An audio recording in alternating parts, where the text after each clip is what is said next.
Здравейте хора, аз съм Виктор, добре дошли в моят канал.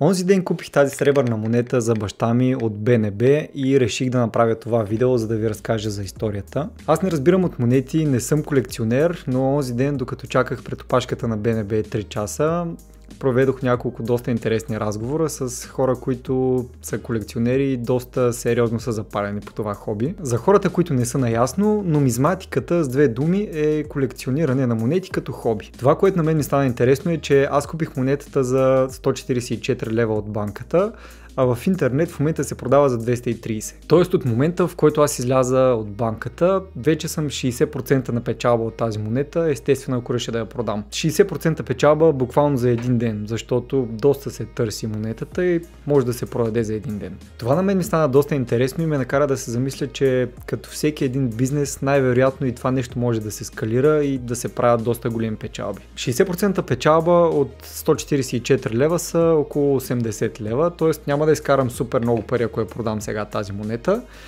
Обаче, ако това нещо се скалира и направиш 60% печалба от 1000, 2000, 3000 лева монета или по-скъпа дори, сумата може да стане доста сериозна.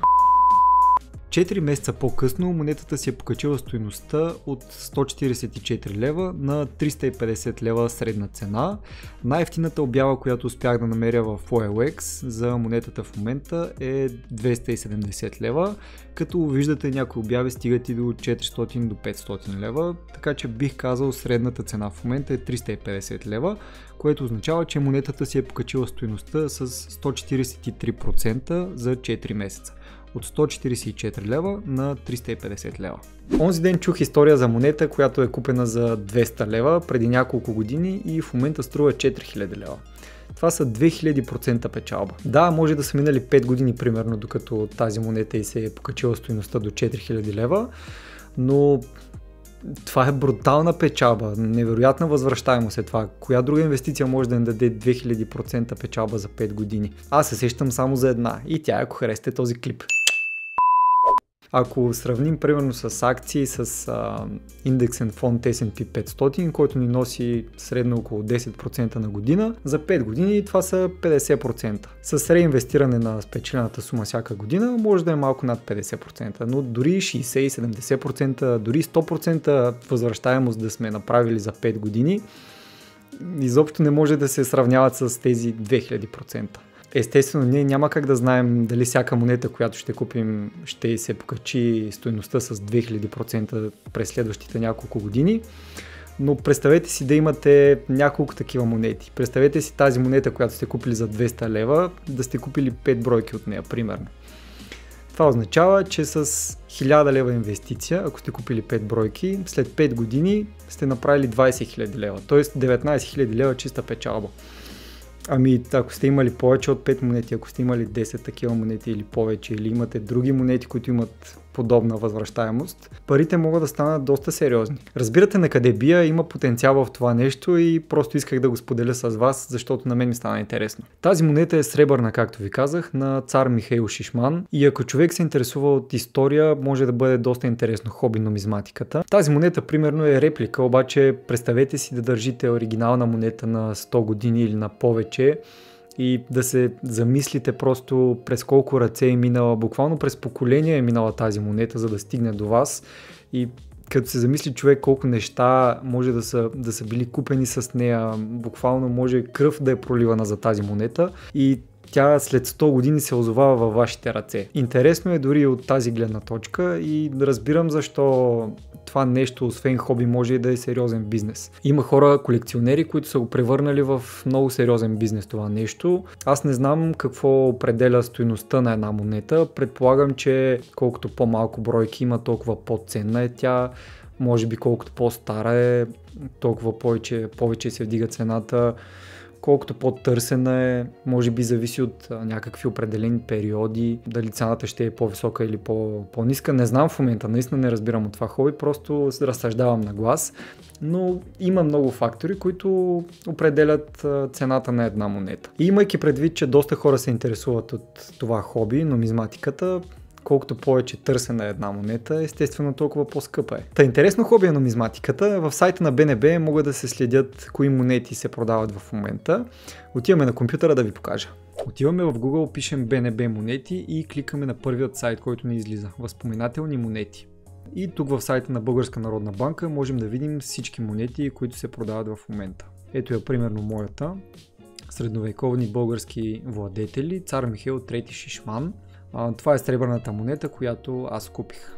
Тук пише на лицевата страна какво има, на обратната страна какво има, емисия, това предполагаме годината, която е изсечена, номинална стойност 10 лева, какъв е метала, в случая сребро с частично позлатяване, какво е теглото, диаметър и така нататък. Тиражът също е важно, 5000 означава, че има 5000 такива монети.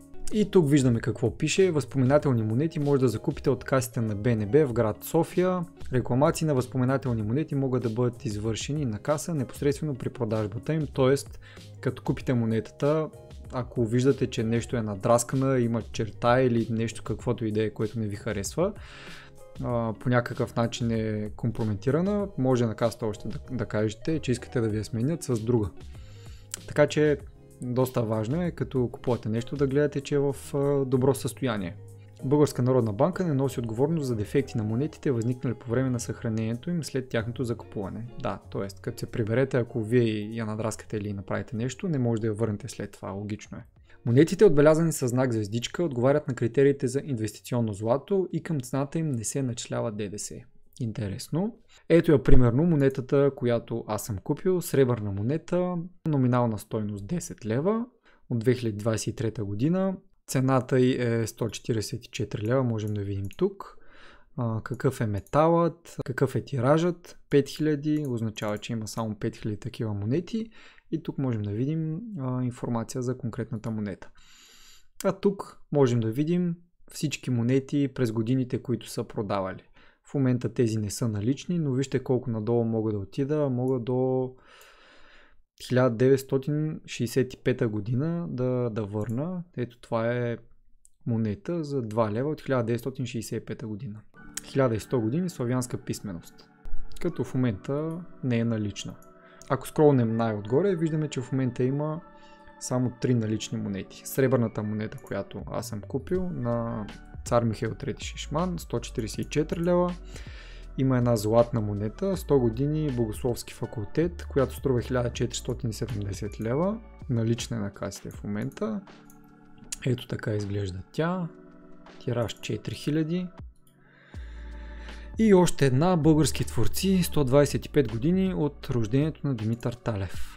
Това са трите монети, които в момента са налични, но исках да ви покажа къде може да ги гледате. Сайта на БНБ възпоменателни монети и ако тук излезе нова монета, която виждате, че е налична на касите, тук трябва да пише да, че е в обращение, че е налична на касите, може да отидете и да си я купите от Българска народна банка. Понякога може да има доста чакане.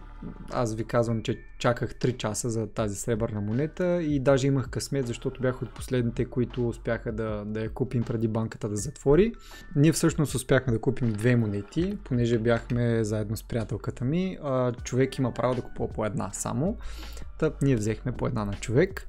И ако имате желание, може да отидете да си купите една такава монета или да си я запазите, ако ви е интересно това хоби, или да я препродадете след това за по-висока цена. Казах ви, тази я купих за 144 лева и в момента струва 230 в интернет. И исках да ви покажа още нещо. На мен ми стана интересно коя е най-скъпата българска монета и затова потърсих в Google и намерих 2 статии, в които пише, че най-скъпата българска монета е тази, 2 лева от 1916 година, сребърна монета и е била продадена за 60 000 лева, 36 000 долара. В другата статия пише, че пак същата монета е продадена, цената й е между 20 000 и 50 000 лева. Но схващате идеята, дори да е 30, 40, 50 000 лева, а да не е 60, добиваме представа до каква сума могат да стигнат тези монети. Явно това е много рядка монета и много търсена, но е интересно, че че може да достигне българска монета до такива суми. Това е сребърна монета с лика на цар Фердинанд, изсечена през 1916 година. Това беше днешното видео, надявам се да ви е било интересно. Сложете един лайк под клипа, ако ви е харесал, и не забравяйте да се абонирате за канала, ако все още не сте. Напишете ми коментар, ако колекционирате монети, би ми било интересно да чуя вашето мнение и вашата история. Благодаря ви много, че гледахте, и до скоро!